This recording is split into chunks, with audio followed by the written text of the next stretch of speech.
But before he could relax, he sensed a new danger. Felt like someone was following him. He darted across the street and entered a shopping mall. Believing the hunters wouldn't make a move in public, he saw an elevator just opening, seized the chance and rushed in. But as the doors were closing, a hand blocked them. He hoped to hide on a random floor, but clearly that was not happening. He had a gut feeling the man was also a hunter. For protection, Dodge quietly grabbed a pen from a nearby girl. The elevator arrived. The man followed the girl out. Dodge let out a sigh of relief. He went up a few more floors, thinking he was finally safe. But as soon as he stepped out of the elevator, he looked back. It was that same man. He calmly lifted his arm, revealing a hidden blade. It confirmed he was a hunter. Dodge ran as fast as he could, but ended up at a dead end. He pushed into a restroom, picked a stall at random, and hid inside. Soon he heard the hunter's footsteps outside. Kneeling down to peek, the hunter didn't see anything through the gap.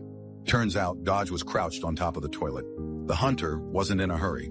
He took off his jacket, revealed a concealed weapon, and set the jacket aside, clearly planning to stay a while. The hunter made his move. He kicked open the bathroom door. One by one, he checked every stall. When the last door flew open, Dodge was exposed right in front of him. The hunter's eyes were full of disappointment. He immediately called the organizers, strongly expressing his dissatisfaction. He had flown halfway across the world for this hunt, and now the game was about to end in less than an hour. The hunter demanded a refund on the spot. The white-haired man apologized, saying he didn't expect the prey to be such a poor match. He quickly promised to make it up to him in the next round. The hunter hung up the phone, ready to end this boring game. But Dodge slammed the door shut from behind and escaped while the hunter was caught off guard. The hunter was furious, but suddenly felt a rush of excitement. Dodge ran downstairs. His phone buzzed twice. The bank deposit had arrived, which also meant his location would be revealed for 15 seconds. The hunter charged toward the signal. Dodge could only watch the timer while scanning his surroundings. Out of nowhere, someone grabbed him from behind. Since they were in a public place, hunter number 2 restrained him, planning to finish the job somewhere quiet. The first hunter rushed down the stairs, saw his prey being taken, and instantly lost his temper. He ran straight to the elevator and slammed the emergency stop button. Dodge took the chance to escape. The hunter chased him again. Just as Dodge was about to exit the mall, there was another hunter at the door. He had to switch routes on the fly, but in the rush, he tripped and tumbled down the stairs. He staggered to his feet, only to find the hunter blocking the exit. He turned to flee, but all the doors in the alley were locked. It seemed like the game was really over. Then a voice came from behind.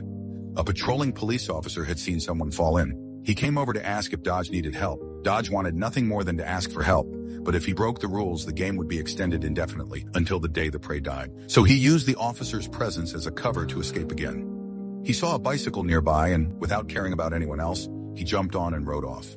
Then he slipped into a subway station, trying to stay in public spaces as much as possible. But to his surprise, the hunter had already found him there too. Dodge jumped into the subway at the very last second before the doors closed. The hunter threw a knife with full force, and it nearly pierced through the glass door. As the train pulled away, he even waved goodbye. Dodge turned around and looked at the passengers on the train. Everyone looked completely shocked. The third hunter, whose prey was just stolen, was furious. He had almost succeeded, but the first hunter wasn't worried at all. If he hadn't paid for the job, then even if the third hunter caught the target, he wouldn't get a single cent. The third hunter had no choice but to swallow his anger and apologize. Dodge found a stadium where a game was happening and started calculating when he would be exposed next. It turned out to match perfectly with the end of the game. He randomly grabbed a fan's identical outfit and walked to the stadium entrance. Then he pulled out his phone and waited for the countdown. The hunter, watching the map, rushed to the scene as fast as he could. As soon as he got out of the car, he sprinted toward his target. The buzzer signaling the end of the game sounded.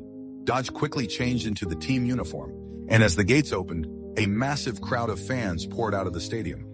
All the fans were wearing the same outfit. Dodge blended into the crowd.